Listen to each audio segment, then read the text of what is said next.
canção, minha canção. Meu lugar é sob a face do leão. Meu abrigo é na sombra do leão. E a véia agora é minha canção, minha canção, minha canção. Meu lugar é sob a face do leão. Meu abrigo é na sombra do leão. E a véia agora é minha canção, minha canção, minha canção. Meu lugar não é aqui. E aqui não é o meu lugar.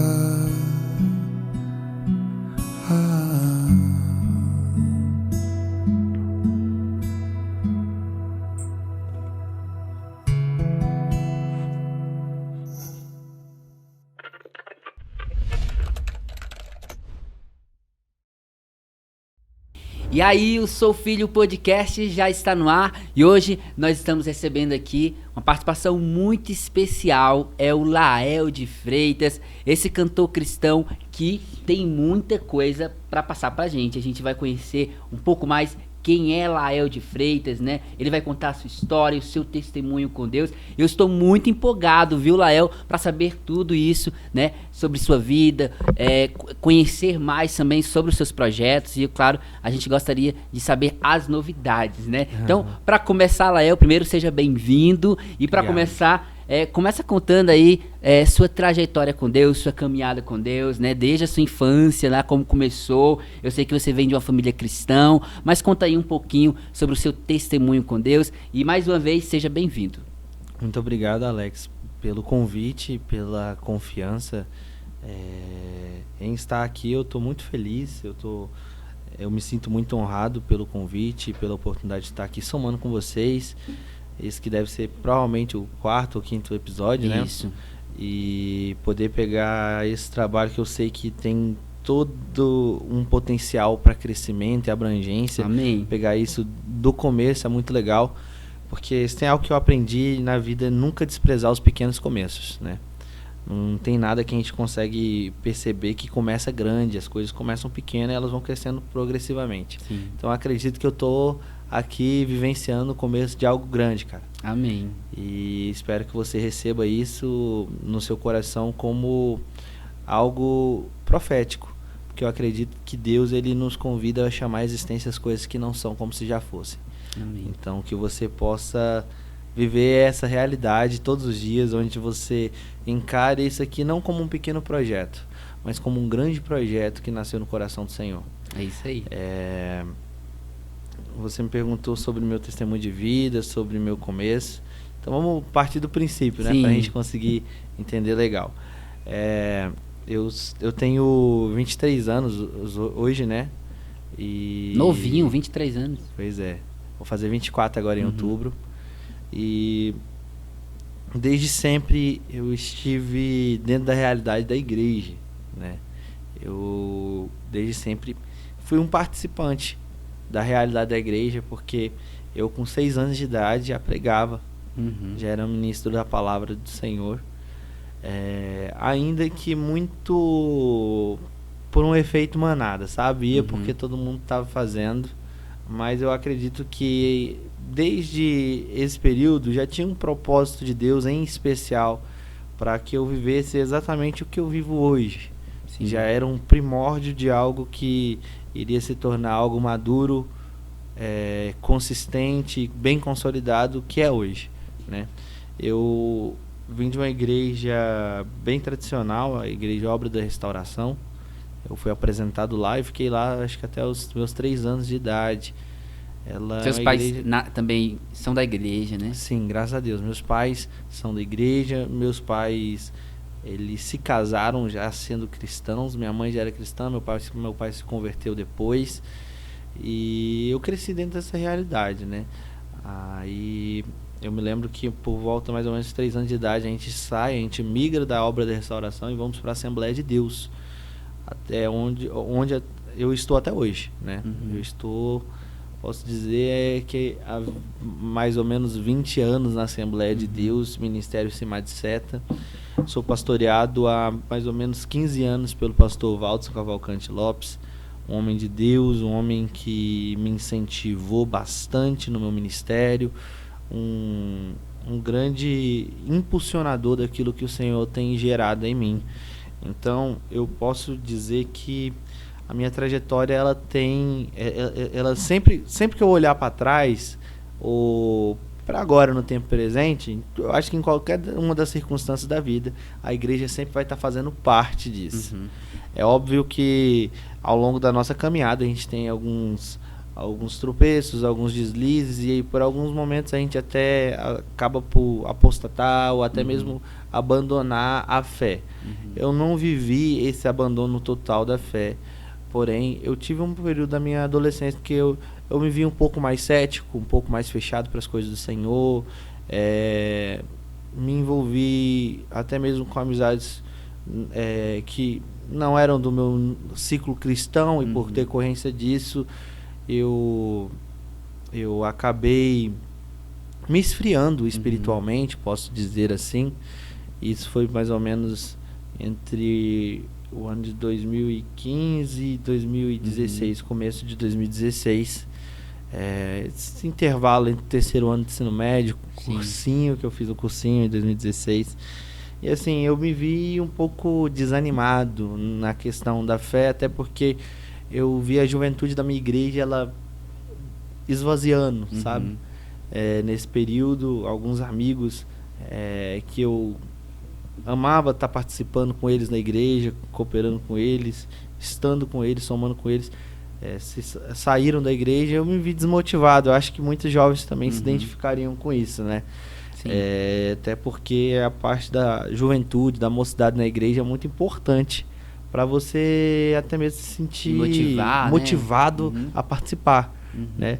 E eu entendo que esse foi um dos fatores que me levou a me esfriar espiritualmente, né?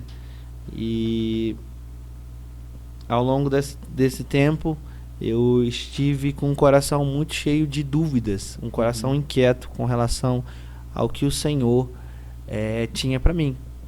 E eu me lembro que eu comecei nesse período visitar alguns cultos da Igreja Internacional da Reconciliação, ali na L2 Sul. Eles funcionavam na época no auditório do Setor Leste.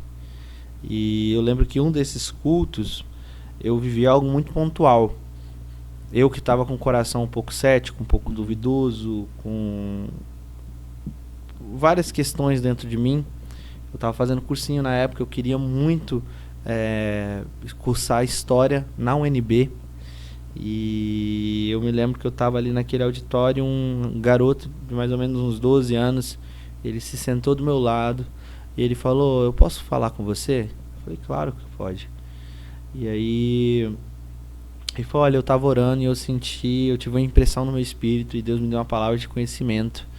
E eu queria falar para você que o Senhor está movendo a mão dele sobre a vida acadêmica, sobre a sua vida acadêmica. O Senhor está abrindo portas para você, mas não é o curso que você quer, não é aquilo que você deseja cursar. Deus tem um outro plano para você."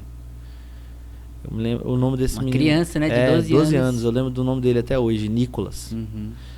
E aí ele entregou essa palavra e eu fiquei com aquilo na mente. Falei: "Caramba." Fiquei surpreso porque Deus foi muito específico, né? Como ele ia saber que eu estou fazendo cursinho, tô querendo entrar na faculdade. E aí eu fiquei pensando bastante sobre isso, mas ainda com um pé atrás, um pouco receoso, porque eu estava resistente, não vou mentir. E aí eu me lembro que um tempo depois eu acabei indo na conferência do Nova Geração, e lá foi um lugar onde Deus falou muito comigo. Quem estava pregando era o Chris Walton, um dos pastores da igreja Bethel, em Redding, Califórnia. E Deus usou aquele homem tremendamente para falar comigo ao longo daqueles 3 dias de conferência. Eu lembro que eu fui muito pela questão do louvor, eu sempre gostei do louvor, e eu vi que o Rodolfo ia estar cantando e me interessei muito, a Laura, o Salgueles também estava cantando, me interessei pelo fato das pessoas que estavam lá ministrando louvor, eram pessoas que eu admirava e gostava. Só que acabei ficando pelo que Deus tinha para falar para mim. A palavra, A palavra, né? E a Bíblia diz, né? A palavra é que liberta, né, o homem. É verdade. E assim você acabou sendo tocado pela palavra naquele momento. E foi aí que deu uma guinada, né? Você voltou de vez? Como é que foi? Então, foi em agosto de 2016. O Chris Walton estava pregando no encerramento dessa conferência. Foi num culto de domingo. E aí ele falou algo muito específico e talvez faça muito sentido para você que está nos escutando. Ele falou: existem pessoas aqui que conhecem Deus apenas pela informação, mas não pela experiência.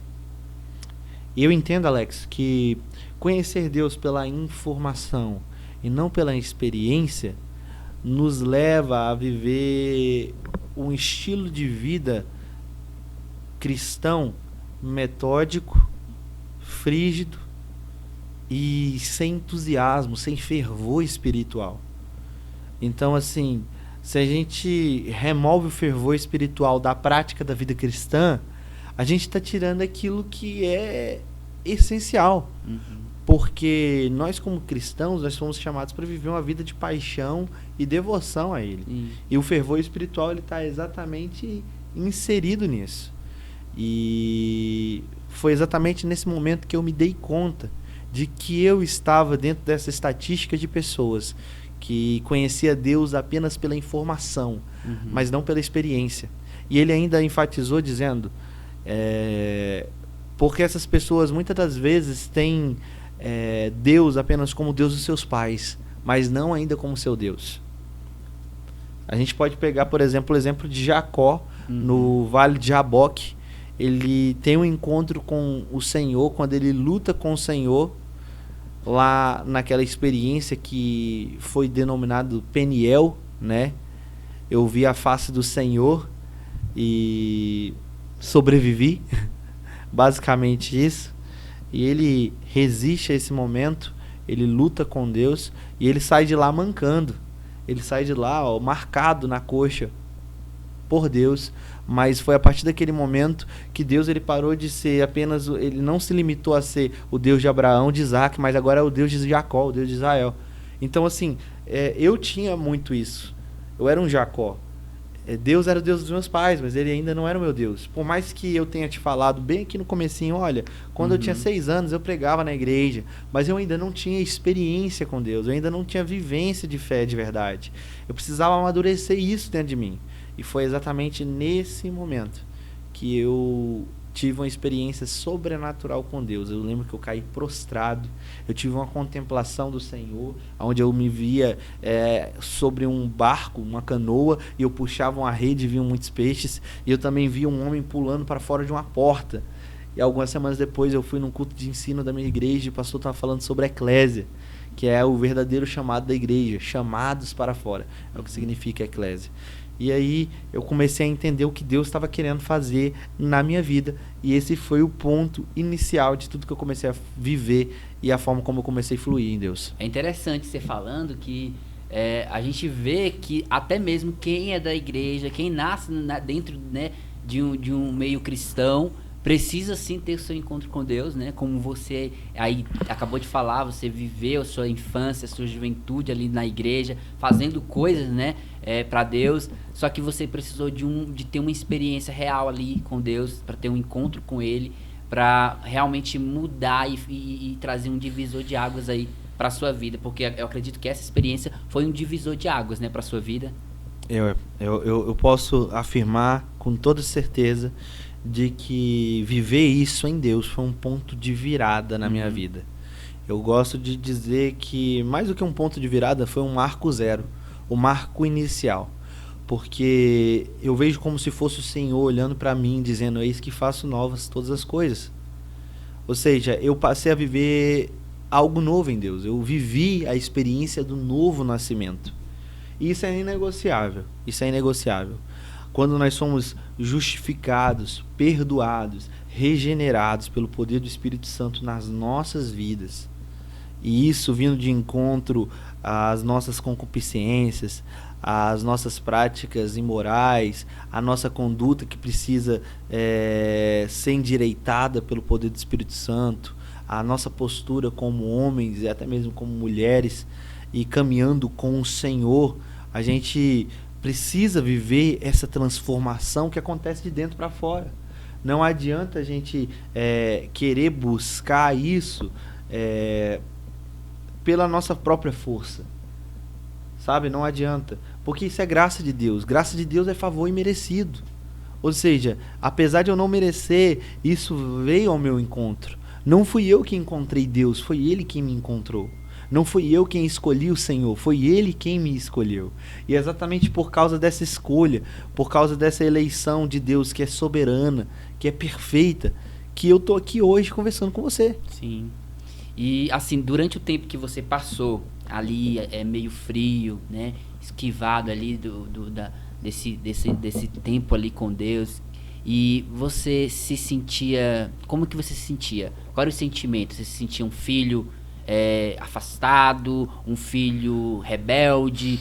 Quem você era, né, na sua mentalidade ali, como que você estava, qual era o sentimento que passava ali no seu coração a respeito do Deus Pai, né? E você como filho, você se sentia esse filho rebelde, filho frio, como que eram os seus sentimentos naquele período ali que você passou frio na presença de Deus?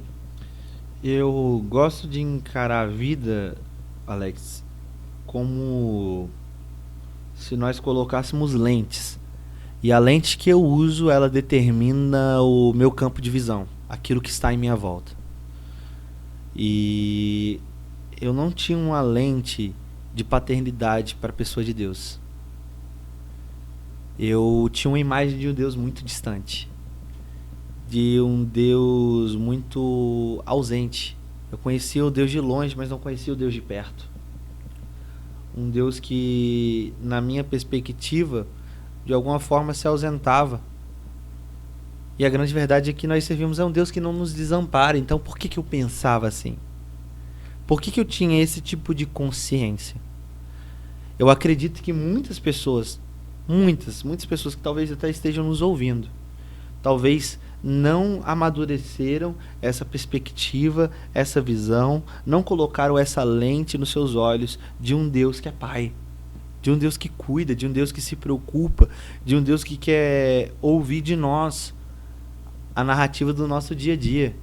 Chegar para Jesus e falar: olha, eu fiz isso, eu fiz aquilo, hoje aconteceu isso comigo, hoje aconteceu da seguinte forma, foi legal, foi bacana. A gente se esquece que Deus é um Deus de perto. A gente se esquece que Deus é um Deus próximo, que Deus é Pai. E principalmente quando a gente está vivendo uma vida ali fria, sem buscar, aí que a gente entende, pensa, né, que Ele está bem longe da gente. Exatamente. E eu acredito que você pensava assim, né? Sim, eu pensava exatamente dessa forma. Como eu não tinha essa visão, como eu não tinha essa perspectiva sobre Deus, a grande verdade é que, no final das contas, eu conhecia Ele só de ouvir falar. Então eu não sabia absolutamente nada sobre Deus. Porque só conhecer de ouvir falar não é o suficiente. Eu tenho que conhecer de caminhar com Ele.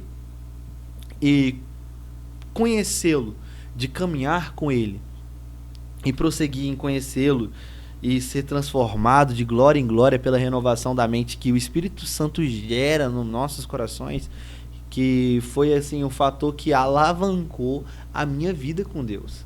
Mas antes disso eu não conseguia ter essa visão madura não, sabe, sobre Deus, essa perspectiva de entender que Deus estava ali pertinho de mim. Então, para ser muito sincero para você, Alex, respondendo a tua pergunta, eu não me sentia como filho. Então não tinha nem como ter muito essa visão nossa de um filho pródigo. Talvez eu me identificasse um pouco mais com a ovelha perdida. Tipo assim, eu era uma ovelha de um aprisco. E não necessariamente era do aprisco do Senhor Jesus. Talvez era uma ovelha do aprisco da Assembleia de Deus. Sim, de uma instituição, né, religiosa. Exatamente. Então, assim, eu me via como uma ovelha fora do aprisco. Ou talvez, melhor definindo o que a gente está falando aqui, como uma dracma. Aquela parábola da dracma perdida. Porque a dracma se perdeu dentro de casa. Dentro desse meio tempo, eu sempre estive presente na igreja. Os meus pais, eles assim, ó, faltavam me arrastar pra igreja. E eu sou grato a isso. Você não chegou a ir pro mundão, a desviar de vez, assim, não? Desvirtuar? Né? Cara, não completamente. Eu tinha um pé na igreja, um pé... sabe? É óbvio que, tipo assim, quando... Eu falo isso até mesmo pra você pai, pra você mãe que tá assistindo. Os seus filhos, eles muito provavelmente são bem diferentes no colégio pra forma que eles são dentro de casa. Pode ter certeza disso. E sempre estejam intercedendo quando seus filhos forem para o colégio, para um cursinho, para algum outro lugar, onde eles fiquem muito fora, porque você não sabe com quem que eles estão andando, você não sabe qual tipo de conversa eles estão tendo, você não sabe qual tipo de atitude eles estão tomando. E eu posso falar para você que, por exemplo, o meu terceiro ano de ensino médio foi marcado, eu acho que por 2 conselhos de classe que minha mãe teve que ir por causa de uma conduta não muito boa da minha parte. Entende? Então, assim, eu vivi algo que não era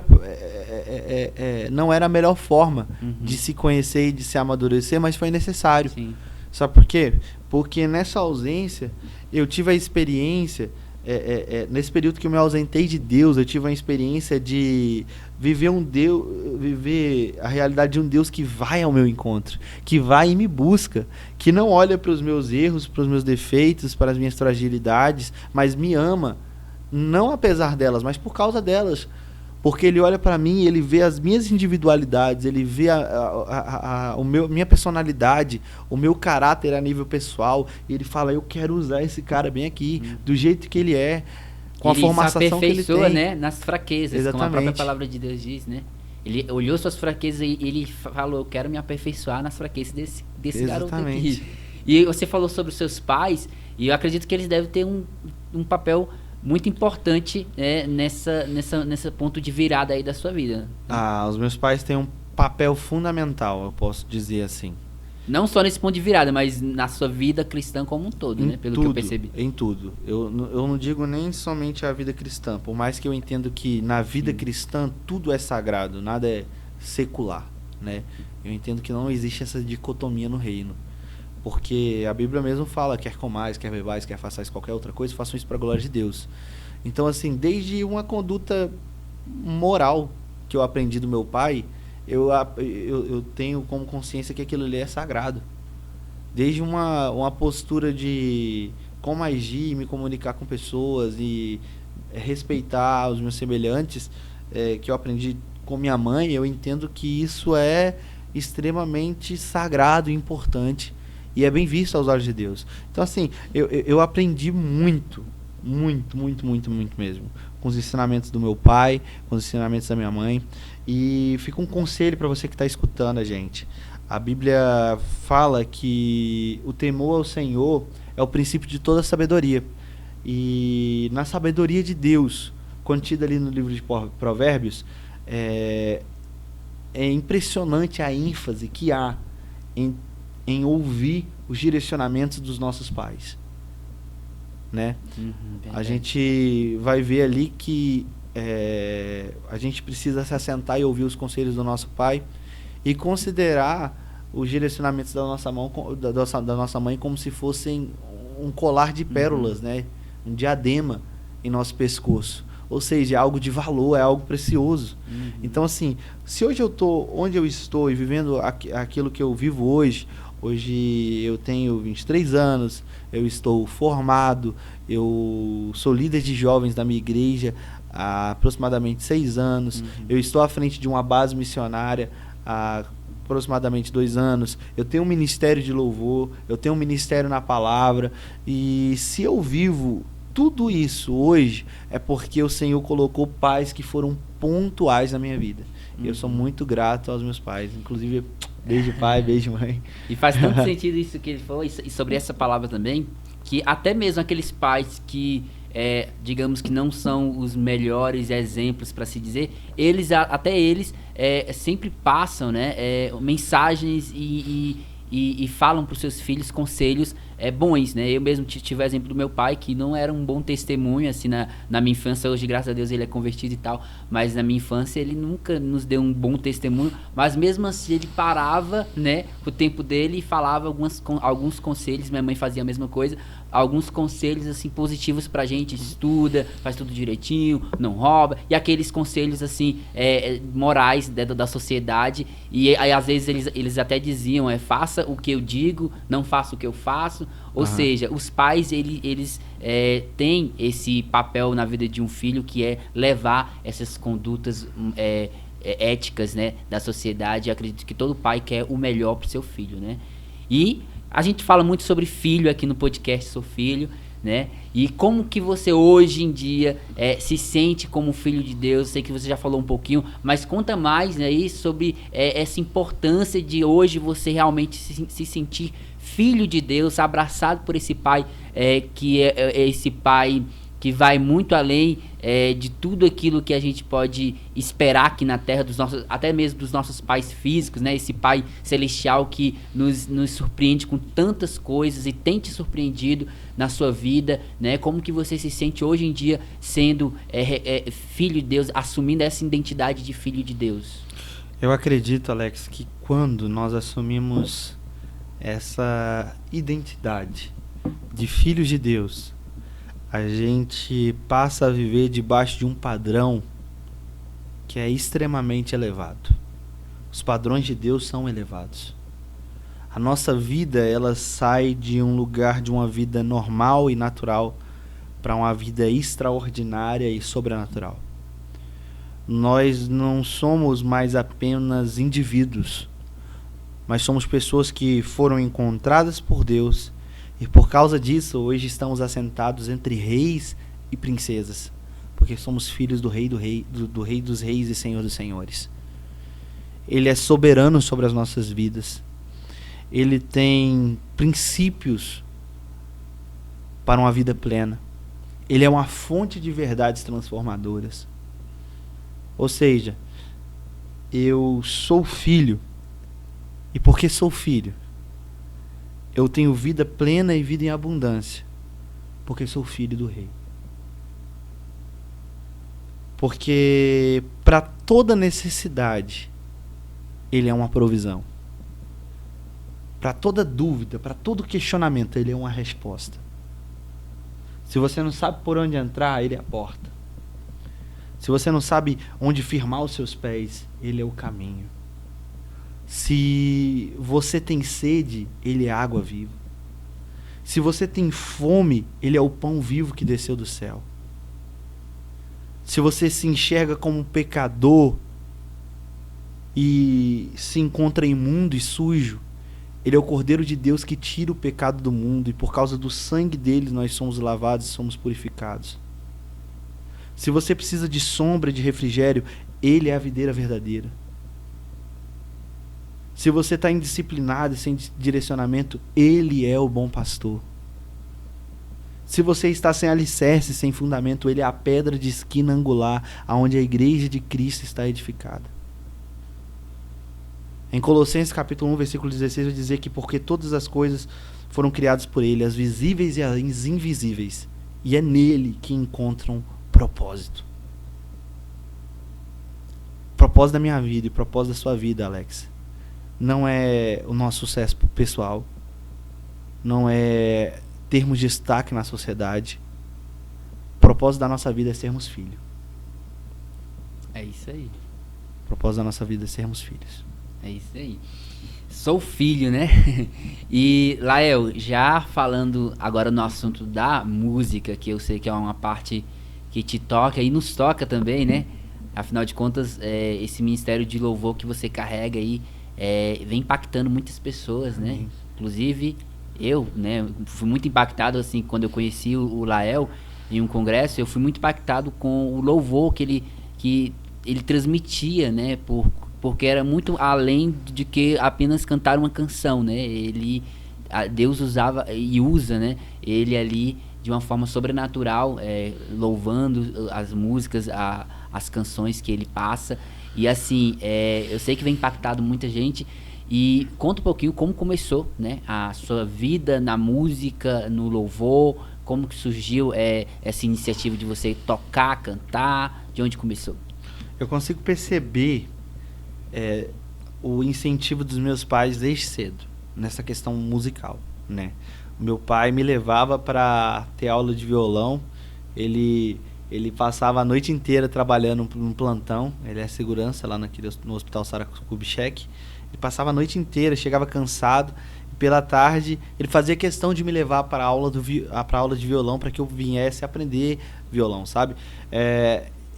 Incentive o sonho dos seus filhos, incentive os projetos dos seus filhos. Eu, na verdade, foi uma iniciativa muito minha.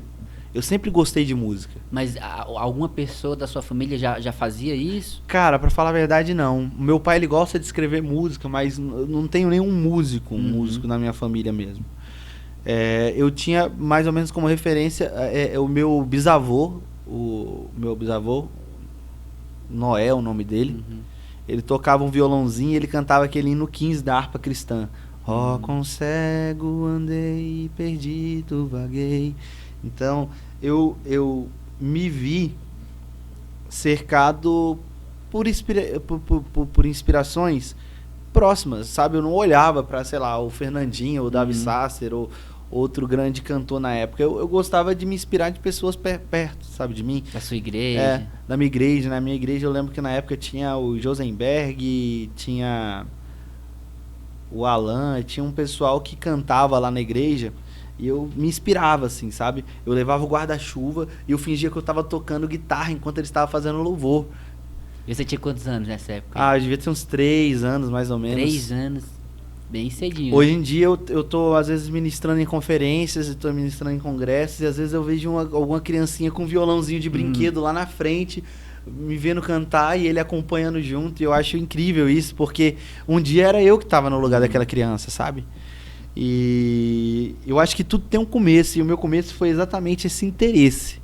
Eu acho que música é muito questão de interesse. Você tem que ser apaixonado por música para você ser um músico. Não tem como você fazer algo sem paixão. Música é uma coisa que você precisa de devoção para você viver ela. Entende? Então, assim, eu me apaixonei pela música desde sempre, e por isso eu acabei me empenhando em estudar um instrumento. Eu sou grato porque o meu pai me incentivou nisso. Comprou um violão para mim, logo depois me colocou na aula de violão. Eu devia ter uns 7 anos de idade, mais ou menos, e comecei a tocar muito cedo. Eu lembro que eu aprendi a tocar, a primeira música era Pai Abraão. Então, todo culto que eu tinha oportunidade, eu tocava. Pai Abraão tem muitos filhos, ele tem... Eu gostava disso. Então, toda vez eu cantava essa mesma música, e assim eu fui desenvolvendo meu ministério. Acho que a segunda música que eu aprendi foi uma também infantil, que era Meu barco é pequeno e grande é o mar. Então, sempre quando eu vim do contexto da Assembleia de Deus, né? Assembleia de Deus é o quê? Irmão fulano de tal tá com oportunidade. Irmão Lael tá com oportunidade. Aí eu ficava já esperando já querendo essa aquela hora da minha oportunidade no culto. E os meus pais nunca foram de faltar culto, então meio de semana era o dia que a igreja estava mais vazia, então sempre tinha oportunidade. Aí, o irmão lá eu tá com uma oportunidade. Aí o pessoal já sabia que eu ia lá na frente cantar a mesma música. Logo depois eu comecei a me identificar com o Fernandinho, com o Davi Sasser, com o David Keelan, com essa onda de adoração, né, que veio lá de Belo Horizonte e de São Paulo para cá, para Brasília, que é o caso do Antônio Cirilo, lá de Contagem também. E aí eu acho que a música que meio que me destravou para o ministério, não só da música, como técnica, como algo que eu aprendi e aprimorei, mas como ser uma canção viva. Porque nós, como ministros do Senhor, a gente não pode apenas cantar canções. Nós precisamos ser uma canção viva. É a nossa vida que precisa ecoar. É a nossa entrega, é o nosso sacrifício vivo, agradável a Deus, que é o nosso culto racional, que precisa estar ecoando enquanto nós ministramos. A gente não pode apenas estar tocando o coração de pessoas. A gente precisa estar tocando o coração de Deus. Como se fôssemos harpas, que Deus ele pega a poderosa mão dele, ele dedilha aquela harpa e tira os mais lindos acordes. Quando a gente ministra ao Senhor. Então, quando eu sou um emissor de algo e eu estou entregando algo, eu preciso de saber que eu estou entregando não para um público, mas para Deus. E aí eu comecei a perceber isso pelo Antônio Cirilo. Aquela música Poderoso Deus, aquela canção, ela foi um impacto poderoso na minha vida, porque até então eu não conhecia essa questão de ministrar, né? Eu era acostumado com a Assembleia de Deus, onde a gente ia e saúde os irmãos com a paz do Senhor, começava a cantar. O Cirilo não, eu via aquele cara dedilhando, enquanto ele dedilhava, ele cantava canções espontâneas, e ele começava a apresentar o ambiente para Deus, e eu via a glória de Deus sendo despejada sobre os lugares onde ele cantava. Eu falava, cara, tá aí um exemplo, eu preciso fazer isso. Eu tinha mais ou menos uns 11, 12 anos de idade quando eu percebi isso. Eu falei, cara, eu preciso fazer isso, eu preciso começar a fazer isso, nem que seja começando imitando. E foi isso que eu comecei a fazer. Eu lembro que tinha o Som da Chuva, que era um álbum do David Keelan na época. E aí ele começava, tipo, nós honramos a sua presença, Espírito Santo, nós queremos o seu toque, venha sobre nós, venha sobre nós. Eu lembro que eu imitava isso. Eu fazia exatamente o que eu via eles fazendo. Mas tudo parte de um referencial. Você concorda comigo, Alex? Sim. É muito difícil você falar, nossa, tudo que eu fiz na vida foi com completa originalidade. Eu acho que a autenticidade, ela tá exatamente aonde a gente pega uma referência e aprimora com aquilo que já tem dentro da gente. Até nós, né, a gente, ser humano, a gente foi criado inspirados em quem Deus é. Exatamente. Somos imagem e semelhança de Deus. É muito isso. Então, basicamente isso mesmo. E assim, Lael, sobre a música, ainda falando sobre a música, eu sei que você teve ali, formou uma formação de uma banda, né, na sua juventude, você fez parte de uma banda musical, um grupo musical, que você ali realmente começou sua carreira profissional na música? Olha, eu comecei, pra falar profissional até hoje eu não sou não. Mas você caminha ali pro profissional, né? Não, pela graça de Deus a gente já tem um álbum gravado, né? O álbum Singelo, é um EP com 6 canções, se vocês quiserem depois conferir. Se você puder até mesmo deixar na descrição do vídeo o link da playlist desse álbum, ia ser interessante. Vai estar na descrição do vídeo então, né? Ah, não, então beleza, show. Então assim, hoje a gente já tem uma coisa mais aprimorada, né? Mas o primeiro contato que eu tive com a música, eu falo cantando em conjunto, em grupo, foi primeiro com meu irmão. A gente fez uma dupla. A gente cantava um sertanejo. Sertanejo gospel? Gospel. Daniel e Samuel. A gente não vê muito, né, sertanejo. Ainda não foi um ritmo assim que pegou mesmo assim no mundo gospel, né, o sertanejo. Só que na época Daniel e Samuel ele tava bastante alto, aquele sertanejo mais raiz, não é aquela coisa universitária, né? Aquele sertanejo mais raiz. Então eu cantava com meu irmão. E depois, também sempre nas oportunidades eu ia na frente com meu irmão Lemuel, com meu irmão Daniel e com meu primo Afonso. A gente cantava tipo de quarteto, sabe? Era bem legal, foi uma boa experiência. Logo depois a gente formou a primeira banda na minha igreja. Era eu, meu irmão Lemuel, um amigo meu, o Eduardo, que era o baterista, e minha prima Denise, que trabalhava no vocal também. E logo depois entrou meu amigo Felipe Douglas, no baixo, e a gente fez a nossa primeira banda cantando canções nossas. Que massa. Eu sempre gostei muito disso, escrevia. Sabe, Alex? Eu sempre gostei de escrever. Eu lembro que minha primeira canção eu fiz quando eu tinha 10 anos. Não sei se era 9 ou 10 anos, que era a canção Lá no Monte. E aí eu ficava cantando: lá no monte levantaram a cruz, lá no monte penduraram Jesus. Uma canção assim, então, podemos dizer. Desde o início assim você sempre focou ali nas músicas autorais, sempre trabalhou isso. Eu sempre gostei de cantar algo que Deus me entregava, sabe? Não que eu seja contra cantar a música dos outros. Eu faço muito isso, pra falar a verdade. Eu faço mais isso do que cantar músicas autorais, mesmo tendo um álbum gravado e tudo mais. Mas nessa época eu já comecei a trabalhar essa questão de cantar canções autorais. Eu lembro que na época a gente tinha uma música de celebração que ficou bem conhecida na nossa igreja. Então a gente cantava, a galera cantava, acompanhava, batia palma, que era: quando busco meu Senhor, na alegria ou na dor, mesmo sendo em tribulação. Era uma música que meu pai tinha feito, meu pai escreveu essa canção, e aí eu coloquei a melodia nela, e a gente começou a cantar essa música na igreja, e eu percebi, cara, que aquilo que a gente cantava, que era nossa, tinha um impacto legal. O Senhor, ele sempre usava aquilo ali como um meio para tocar o coração das pessoas, e as pessoas se interessavam pelo que a gente estava fazendo.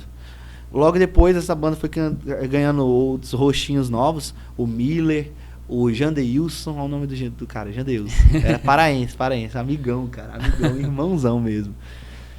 E eu lembro que a gente foi trazendo forma. O Afonso também entrou como guita nessa época. E aí a coisa foi ganhando forma, foi uma bênção.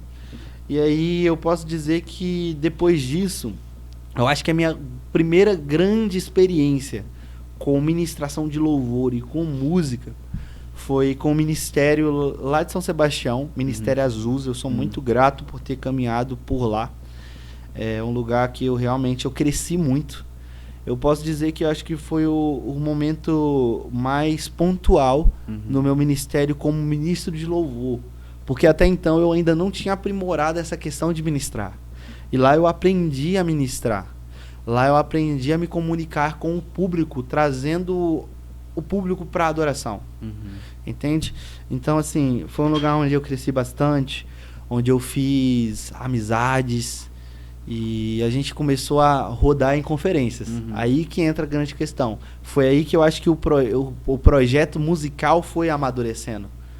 Aí que essa questão de ministro de louvor foi se tornando uma realidade para mim.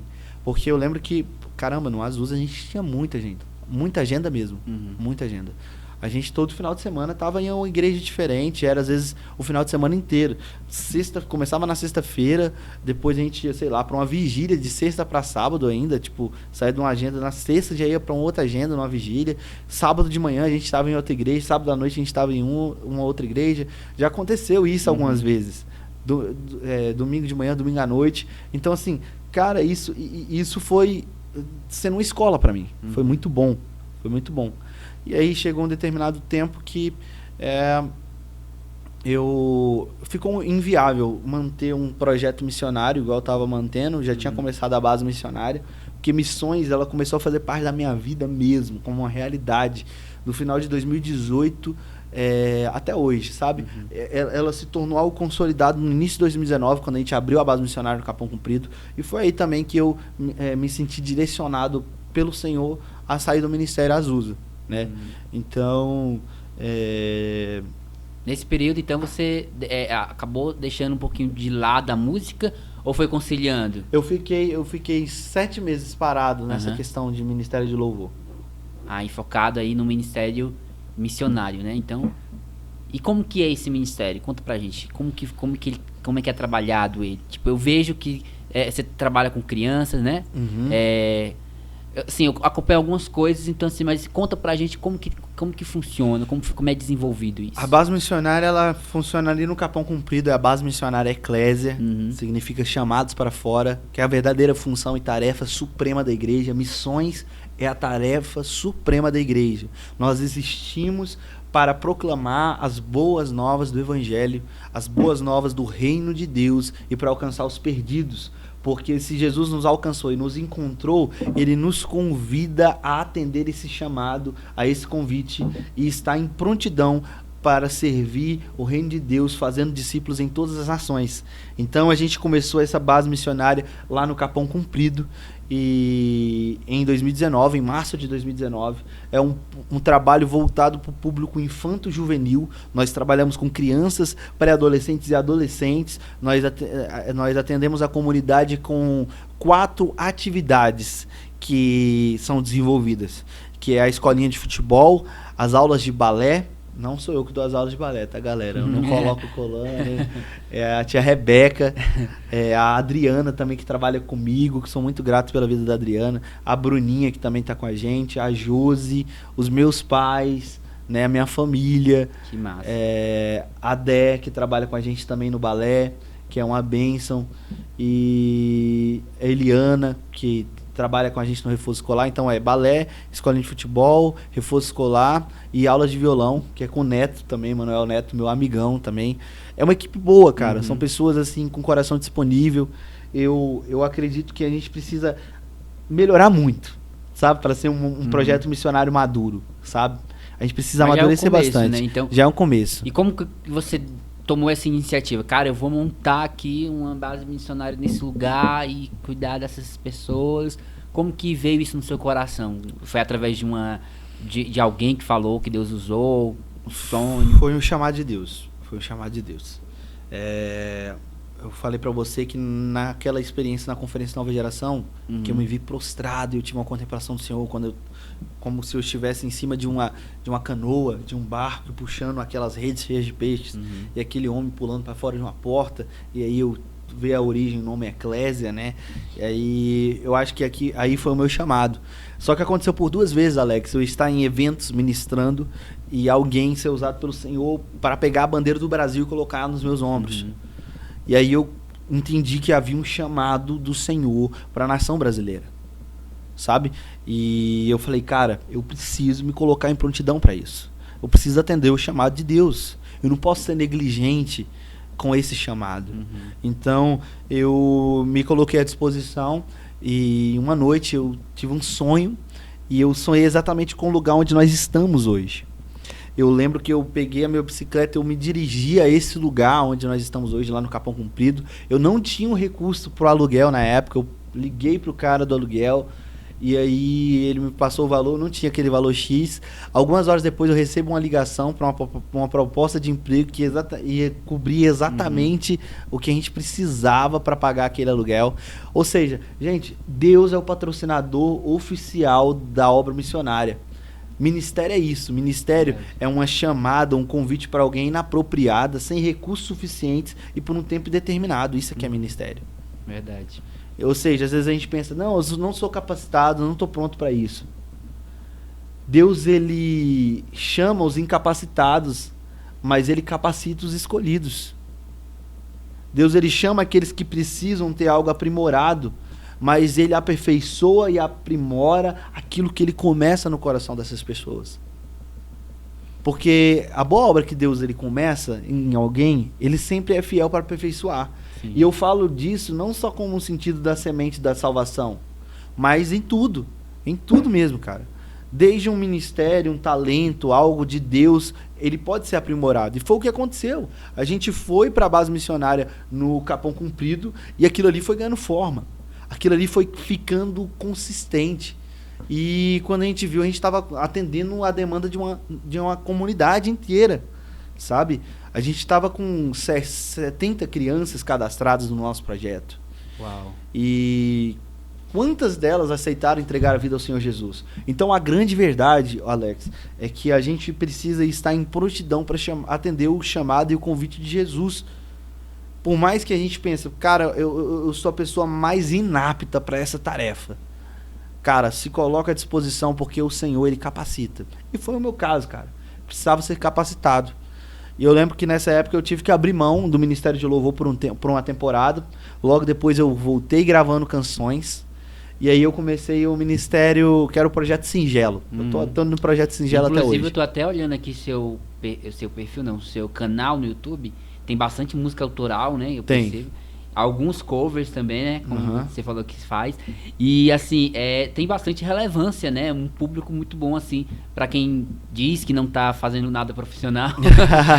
Pra quem fala que não é nada profissional, até que tem um público bastante grande aqui que te acompanha. Essa última música, por exemplo, Na Sombra do Leão, tem mais de 30 mil visualizações, quase 40 mil visualizações. E, assim, essa música, por exemplo, Na Sombra do Leão, que foi a última que você divulgou e lançou aí, como que foi escrever ela? Porque eu sei que tem uma particularidade aí com essa canção, ou com outras canções, eu não sei, mas conta pra gente aí um pouquinho dessa parte aí, né, na questão de escrever essas músicas, desses novos projetos que você lançou recentemente. Alex, provavelmente você já escutou algumas outras canções minhas, já. Né? Mas Na Sombra do Leão carrega uma unção e uma autoridade especial. Você consegue perceber isso? Sim, sim. Por isso eu fiz essa pergunta, porque eu sei que existe ali algo diferente, né? Nessa música. Eu fico impressionado porque eu gravei uma versão voz e violão de Na Sombra do Leão e deu mais de 30 mil visualizações. Então, assim, foi algo bem abrangente. Inclusive, a gente já tá com uma versão banda agora em produção. E vai ter até uma participação especial. Esperem aí, aguardem para ver quem é que vai estar cantando com a gente. Mas Na Sombra do Leão, ela carrega algo especial. É uma promessa de Deus, de fato, sobre essa canção. Uma carga de unção muito forte, muito poderosa sobre essa canção. Eu lembro que eu tava... Aí entra o trabalho missionário. Eu tava em um período muito incerto da minha vida, porque eu estava desempregado. E eu mantinha o trabalho missionário. Eu pensava, né, que mantinha um trabalho missionário com os meus recursos, com o meu salário. Eu trabalho em escola, sou professor de musicalização infantil e sou musicoterapeuta em um lar de idosos. Eu trabalho em 7 lugares, pra você ter noção.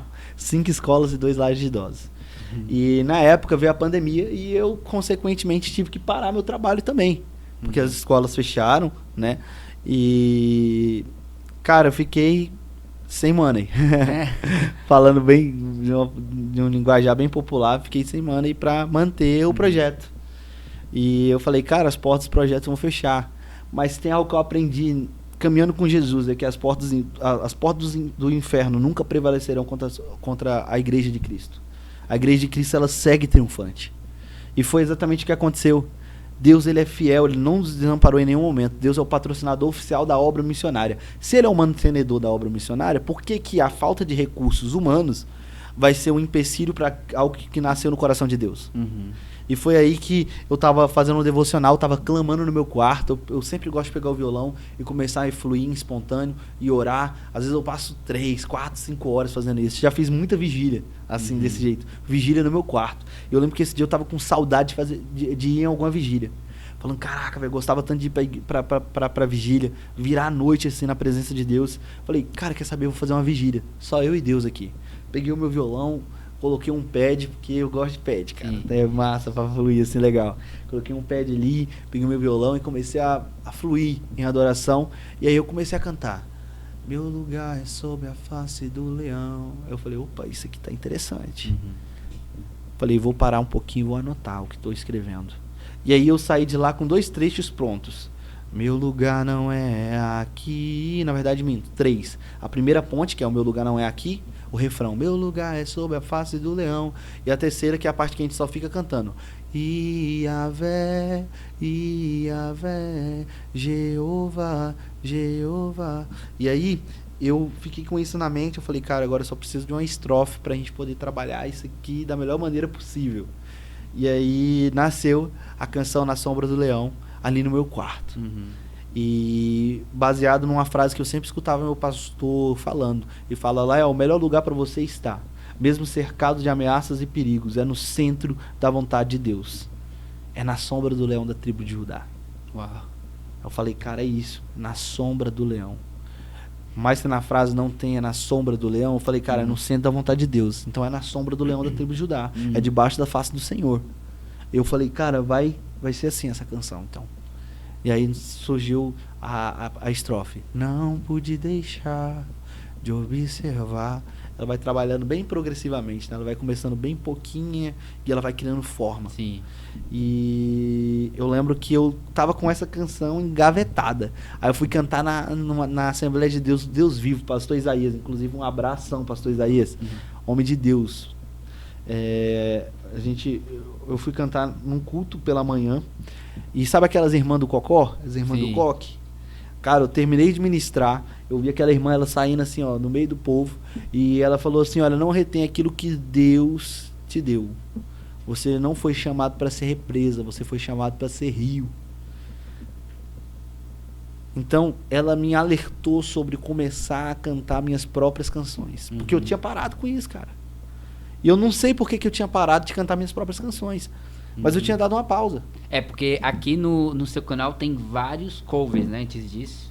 Sim. Você fez uma série de covers de músicas, né, de outras pessoas que você Exatamente. Cantou. Eu comecei a segurar aquilo que Deus estava me entregando e poderia ter gravado coisas minhas, né?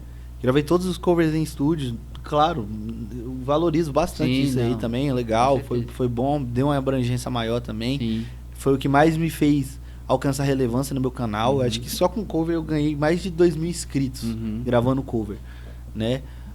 Acho que o meu primeiro... Acho que foi 3.000 inscritos só com cover. Os primeiros 1.000 inscritos que eu fiz foi com o álbum Singelo, que foi o meu primeiro álbum. Foi aí que eu consegui inscritos. Hoje a gente já tá indo pra 5.000. Esse álbum Singelo, ele foi o início ali da sua caminhada sozinha, né? É, exatamente. Sozinho entre aspas, né? Porque eu tenho parceiros que são muito relevantes nisso, né? O Gustavo, que é o meu tecladista, o Magno, que é o baixista da banda, o Diego, que é o guitarrista e que é o produtor, que é uma cabeça pensante da parada toda, né? E sempre a gente reveza ali entre alguns amigos, o Gesrael, que toca bateria, às vezes o Punel, que toca bateria, às vezes o Wendel tá inclusive lá no sul, saudades do Wendel tocando bateria com a gente. E cara, o Michael, que às vezes também toca guitarra também pra gente. A gente é um projeto que envolve amigos. Tem uma equipe, né, toda. O Raí, que às vezes também toca guitarra com a gente. Então, assim, são pessoas que se colocam à disposição para estar somando. Às vezes um não pode, mas tem o outro que pode. Sim. A gente vai assim, sabe? A gente vai servindo dessa forma. E agora, pra esse novo tempo, né, da vida aí do Lael, o que você planeja? Quais os planos? 2022 já tá quase acabando, mas vai sair alguma coisa nova esse ano ainda? Ou você tá se preparando para 2023? Cara, então, eu me formei em Direito, né? Então, assim, eu quero focar um pouco na questão de concurso, a prova da OAB também, que eu ainda não fiz. Mas, tirando essa questão, eu acho que tudo que eu posso falar pra vocês aqui agora é que tem projeto pra 2023, tá? Isso é certeza, Isso né? é certeza. Pra 2023 nós temos projetos. Para 2022 eu não garanto mais, sabe? O que pode ter é o que eu já lanço às vezes lá no Instagram, que são aqueles IGTVs de covers que eu gravo, até mesmo de canções autorais, coisas que estão no YouTube eu tô transferindo pro Instagram, né? E alguns Reels que eu sempre posto. Eu posto 3 Reels por semana no Instagram e eu posto todo dia no TikTok. Inclusive eu posto todo dia vídeo no TikTok. Às vezes 2 vídeos por dia no TikTok.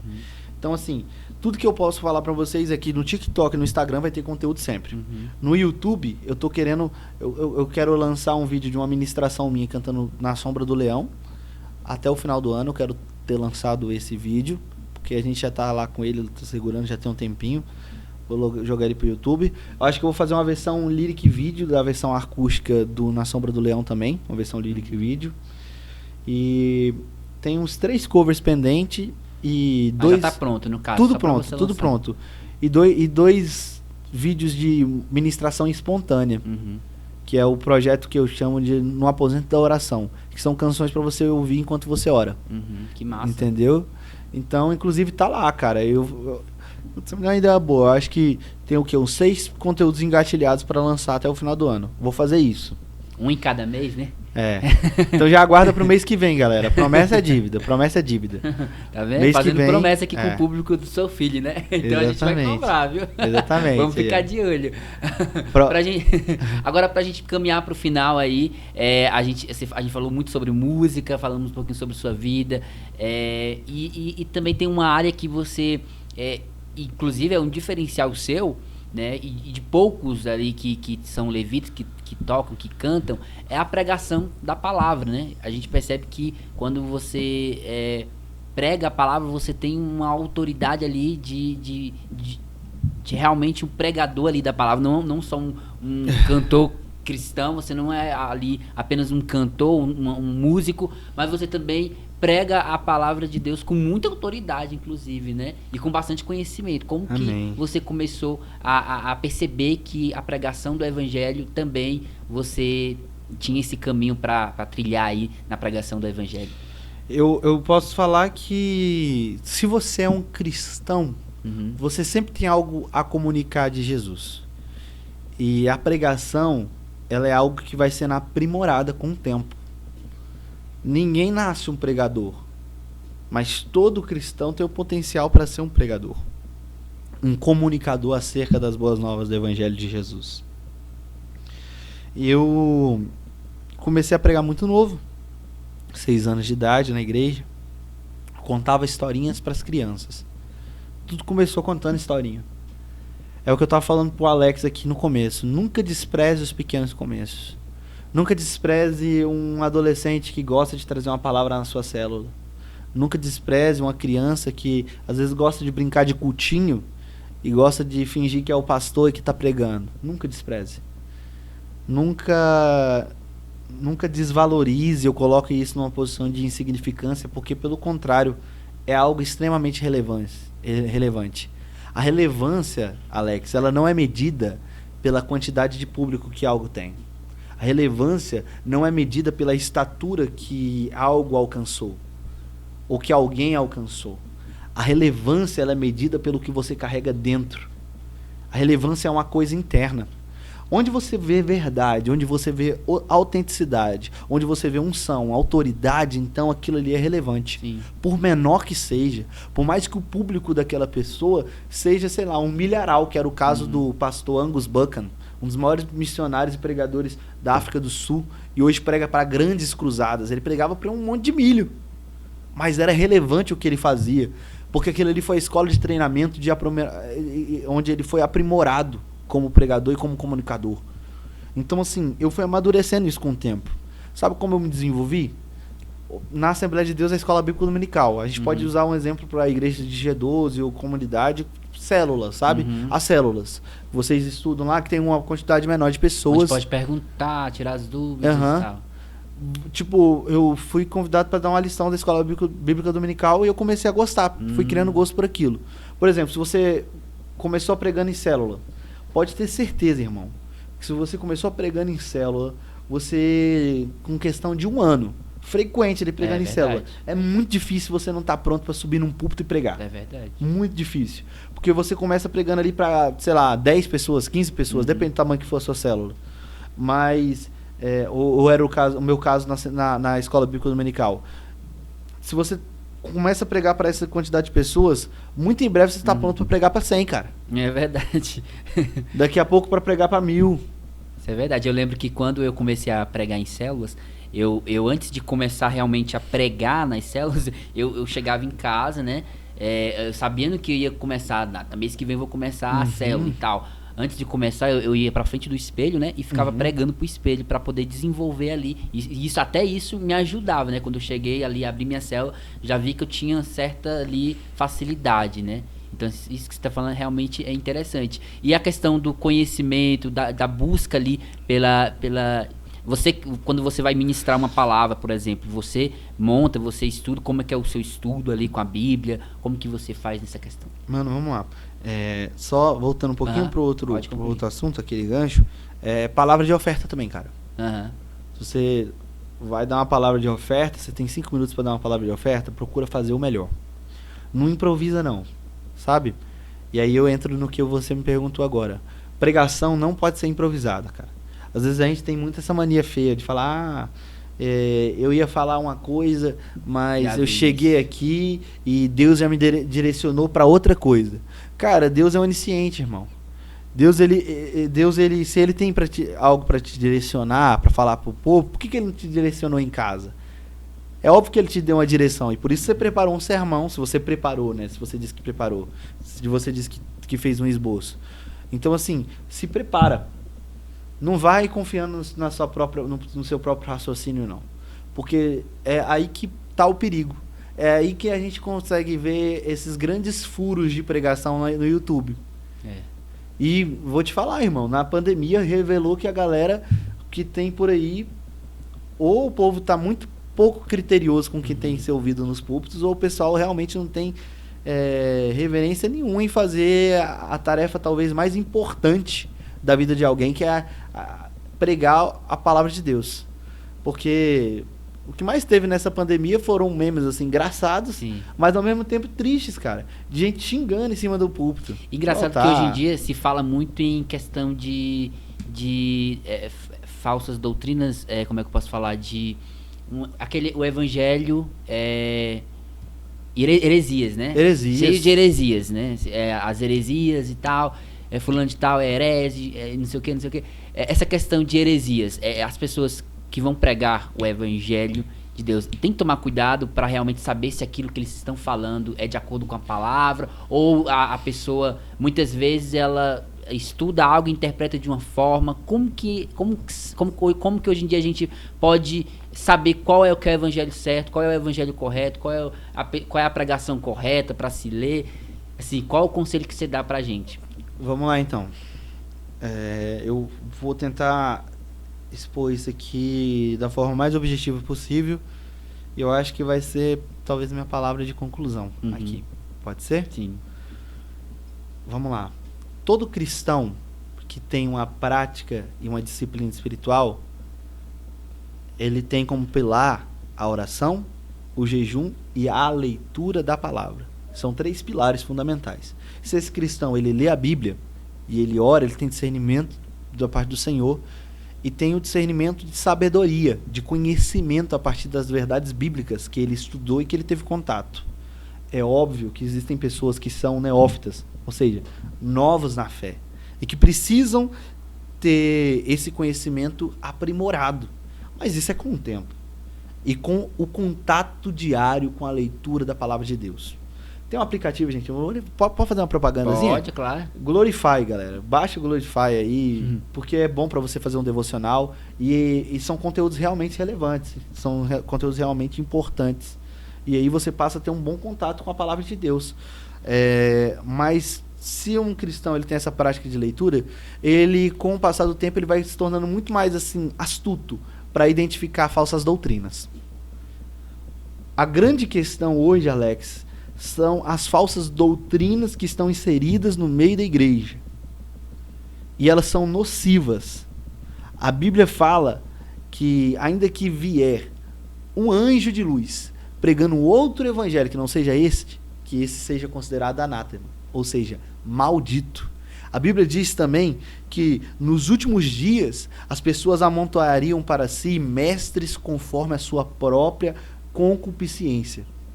Infelizmente, Alex, muitas das vezes nós estamos vendo aqui no YouTube e em outros lugares, em outras plataformas, pregações que têm como único intuito atender a demanda humana. Jesus, ele em nenhum momento pregou para atender a demanda. Para falar a verdade, Jesus não era o pregador favorito das pessoas. Porque lá em João capítulo 6, por exemplo, ele está pregando em Cafarnaum. E as pessoas começam a falar entre si, olha, dura este discurso, quem poderá ouvi-lo? E elas começam a se retirar. Mas quem era discípulo de verdade, quando Jesus confrontou eles perguntando, porventura quereis também vós se retirar? Falou, não, para quem iremos nós se só tu tens as palavras de vida eterna? Ou seja, para quem era discípulo era a palavra de vida eterna. Para quem não era discípulo, era só multidão, era só um discurso duro. Esse cara é religioso demais. Para que isso tudo? A gente tem que tomar cuidado com essa flexibilidade demais com o evangelho, porque o evangelho não é maleável assim, não. O extremo, né? Tem exatamente. O amor, né? A pregação do amor e a pregação do pecado ali, de corrigir. Então, assim, a gente tem que... Eu acredito que a gente tem que trabalhar a questão de balancear, né? A gente tem que pregar o evangelho completo, Alex. O evangelho completo. Porque a gente não pode só pregar o amor, né? E deixar de pregar a parte que fala sobre o pecado e o arrependimento. Então a gente tem que realmente trabalhar nessas duas áreas aí, não só o amor, não só sobre o arrependimento, mas sobre tudo. Exatamente. Né? Sobre tudo que a palavra de Deus diz. Exatamente. E é isso, né? E a gente agradece muito a participação do Lael de Freitas aqui no podcast Tamo Seu junto. Filho. Foi um bate-papo muito especial. Mas antes, para eu finalizar, a gente sempre termina aqui o nosso bate-papo, Lael, para você olhando para aquela câmera ali e falando diretamente com o público, né? Essa aqui, ó. Você olha para ela e fala diretamente com o público sobre a importância de ser filho, levando eles, chamando eles a conhecer essa identidade de filho. Eu queria deixar para vocês o entendimento de que a finalidade principal da nossa vida é glorificarmos a Deus nas nossas escolhas, nas nossas renúncias, nas nossas atitudes, nos nossos posicionamentos. E o melhor presente que um filho pode dar para um pai é a obediência. Se você se considera um filho de Deus, Então entregue ao Senhor a sua obediência, o seu caminho, a sua vida. Se entregue com inteireza de coração. Não dê parcelas da sua vida, não dê parcelas da sua existência, mas ofereça diante do Senhor a exclusividade do seu coração. Ele te escolheu e Ele te chamou para viver uma jornada de pai e filho. E a grande verdade é que para essa jornada, o combustível essencial para que nós possamos vivê-la plenamente é a confiança. Então confie inteiramente no Senhor Jesus. Confie inteiramente no Senhor Jesus e você viverá bem. Viverá uma vida com um futuro promissor, uma vida onde você sempre terá uma fonte de verdades transformadoras e alcançará abundância e plenitude em Deus. É isso. É isso aí, muito obrigado, Lael. Quero agradecer a todo mundo que nos acompanhou até aqui, né? Muito obrigado. E não esquece de seguir nas redes sociais do Lael, que tá aparecendo aqui na tela, né? Também seguir as nossas redes sociais, @soufilhopodcast, meu Instagram também. E, é claro, você que deseja fazer seu podcast, quer fazer a alocação aqui dos estúdios da Star 7 Produções, então vai lá no Instagram da Star 7 Produções, fala com a galera lá que a gente vai poder, com muito amor, com muito carinho, muita dedicação dessa equipe aqui, trazer seu podcast, trazer seu vídeo, né, os seus projetos aqui pra galera da Star 7 Produções, assim como é o Sou Filho Podcast. Muito obrigado mais uma vez, Lael. Valeu. E é isso. Viu? Até o próximo sábado com mais um episódio do Sou Filho Podcast. Tchau, tchau. Tchau, tchau.